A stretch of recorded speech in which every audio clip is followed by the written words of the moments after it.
Muito bem. Gente, falar agora a respeito do IOF, um imposto proposto pelo governo federal com o objetivo de equilibrar as contas da União. O governo federal propõe, através de decreto, a criação do IOF, para que possa promover uma receita que, segundo os dados do Ministério da Fazenda, é equivalente a programas como Minha Casa Minha Vida. Uma quantidade de dinheiro importante. Só que o Congresso Nacional propôs ao governo que apresentasse alternativas. Não existe uma disposição do Congresso de aprovar a medida que beneficiaria os cofres da União. Segundo o Congresso Nacional, o presidente da Câmara dos Deputados, por exemplo, pode ser apresentada uma outra possibilidade de aumento de receita sem que seja criado um novo imposto. O deputado Merlong Solano, do Partido dos Trabalhadores, falou sobre a atuação do presidente da Câmara e do Senado por uma intromissão, o que ele classificou como intromissão no decreto do IOF. Então, o Partido dos Trabalhadores, aí na fala de Merlong Solano, com a posição na pessoa de Merlong Solano, está considerando que os presidentes das duas casas não deveriam fazer uma intromissão nessa definição do IOF. E fala a respeito da possibilidade de prejuízos. Vamos ver. Bom, eu avalio que o presidente Hugo Mota e o presidente Alcolumbre estão se excedendo no exercício dessa crítica ao governo em relação ao IOF. A questão da regulamentação do IOF é uma atribuição exclusiva do Poder Executivo. É claro que o parlamento tem o direito de analisar e questionar todo tipo de política. Mas esse parlamento que tenta segurar o governo na hora que o governo busca tomar uma medida para ter o equilíbrio fiscal, é o mesmo parlamento que vota constantemente aumento de despesas. É o mesmo parlamento que vota incentivos fiscais, que significa renúncia tributária, que já chegam a mais de 600 bilhões de reais. É o mesmo parlamento que aumentou as emendas de parlamentar de cerca de 6 bilhões de reais em 2014 para mais de 50 bilhões de reais ao final do governo Bolsonaro e continua nesses mais de 50 bilhões, porque o Congresso impõe isso ao Poder Executivo. É o mesmo parlamento que retira o Distrito Federal do novo marco fiscal, permitindo que o fundo do Distrito Federal seja corrigido por mais que o dobro dos fundos dos outros fundos regionais, inclusive do Nordeste, para financiar um padrão muito superior que existe no Distrito Federal. Então, eu entendo que eles têm a obrigação de, tudo bem, se estão contra o IOF, de dizer onde é que vai haver corte de despesa para que o país não tenha um desequilíbrio fiscal que seria muito ruim para todos nós. Em outras palavras, deputado Merlong Solano, a meu ver, Livaldo Barbosa e Lívia, diz: o Congresso que gera tantas despesas deveria ajudar a encontrar soluções para mais receitas. E a questão é que há também um peso muito grande da tributação. Toda vez que se gera mais despesas, lá vem outro imposto para que a gente possa pagar essa conta. O governo tem problemas para fechar as contas e um problema político de dialogar com o Congresso para encontrar uma solução, Lívia. Isso, Joelson. E o deputado Merlong, ele fala, claro, sempre com um stand-by de ser o coordenador da bancada, mas nesse caso mais no sentido de defensor do Partido dos Trabalhadores, devido às distâncias partidárias que a bancada possui.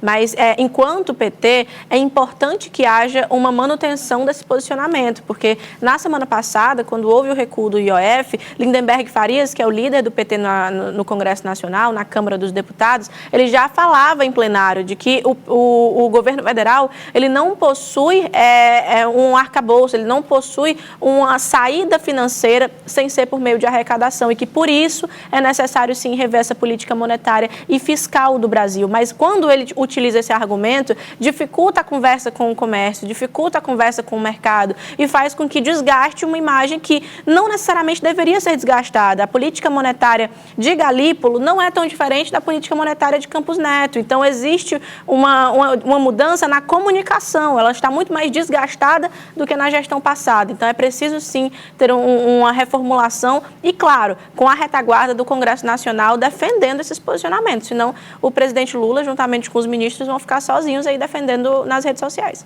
O fato é que, apesar de ter dito, o deputado federal Merlong Solano falado dessa a intromissão, dessa forma como o Congresso está participando da discussão, Elivaldo, parece que é papel, de fato, do Congresso fazer o debate. E existe uma posição firme dos opositores da gestão de Lula em não aceitar a criação assim tão fácil de um novo imposto.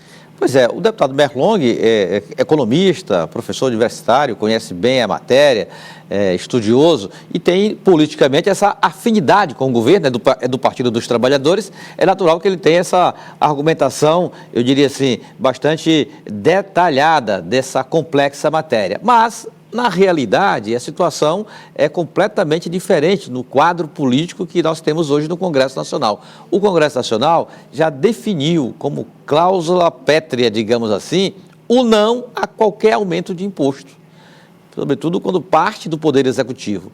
Hoje, a parte mais criticada, mais cobrada do governo é exatamente o que a Lívia disse aí, é o equilíbrio fiscal. A política monetária, o Banco Central executa, determina lá com o controle da taxa de juros e o governo cabe o equilíbrio das contas. Se há um desequilíbrio das contas, como organizar esse equilíbrio? É criando mais impostos ou é reduzindo gastos? Na visão do Congresso, nessa conformação que existe lá, nessa correlação de forças, os partidos lá representados, descarta completamente a via do aumento do imposto. Se é para reduzir despesas, cobra, e foi feito isso, cobra do governo, medidas mais austeras para reduzir despesas e controlar as finanças do governo. O deputado federal Merlong Solano, na entrevista que teve aí com Tássio Cruz, falou também sobre a eleição do Partido dos Trabalhadores, que vai ocorrer daqui a um mês. E está elogiando um clima ameno dentro do partido para essa escolha. Estou satisfeito com o fato de que o pessoal tem controlado mais os ânimos. Em eleições passadas terminava havendo muita divergência publicamente, prejudicando a imagem do partido. Então, agora o pessoal está mantendo o debate no nível bom. Isso é normal que haja o debate. Quanto a mim, já me defini, vou votar em nível nacional no Edinho Silva, que é o candidato da tendência de que eu faço parte, e aqui no Piauí, no deputado Fábio Novo. Já foi nosso presidente, tem uma capacidade muito boa de expressar e de defender os interesses do nosso partido na hora da conversa com os demais partidos e na hora do diálogo com o governador do estado, que é sempre muito necessário. Bom, estamos falando aí dos nomes, né, de Edinho Silva e Fábio Novo. Edinho Silva em nível nacional, que conta com o apoio, inclusive, do presidente Lula, né? Deve ser aí ampla favoritismo para Edinho Silva. É verdade. E aqui no Piauí ele falou sobre Fábio Novo. Outros nomes também estão na disputa, né, Lívia? Isso, alguns outros nomes e coloca justamente essa busca por um consenso, mas ainda assim é muito difícil no Partido dos Trabalhadores. Em nível municipal, se fala também do nome do vereador Dudu Borges, que mantém a sua candidatura à presidência do PT, que inclusive ela deve lançar hoje, né, Elivaldo, e que mantém justamente uma ideia de não existe consenso no PT, existe votação, existe escolha, grupos, pedido de voto. Então, é basicamente isso que está acontecendo e que deve acontecer até o dia 6 de julho, que é a votação da presidência. Perfeito. Daqui a um mês o PT escolhe seus novos dirigentes dentro dessa lógica que o partido criou de consultar os filiados. E vai ser assim para os diretórios municipais, há disputa na capital, Teresina, nos diretórios estaduais, há disputa para o diretório do Piauí.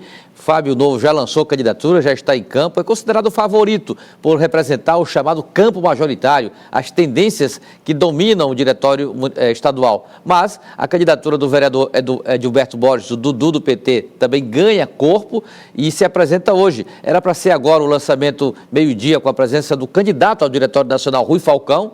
Ele não veio por problema de voo, mas o lançamento vai ser hoje à noite, lá na Câmara Municipal. E no plano, e também há mais dois candidatos, o delegado Getan Pinheiro e também o Marcelo Mascarenhas. 4 disputam a presidência estadual do PT. E no plano nacional tem Rui Falcão, Edinho Silva e mais, se não me engano, 2 candidatos que disputam quem comandará o PT em nível nacional. A disputa fica mais ou menos polarizada entre Edinho Silva e Rui Falcão, que já foi presidente nacional do partido, abriu um campo aí de dissidência nessa ala majoritária da legenda, mas o favoritismo está na candidatura de Edinho Silva.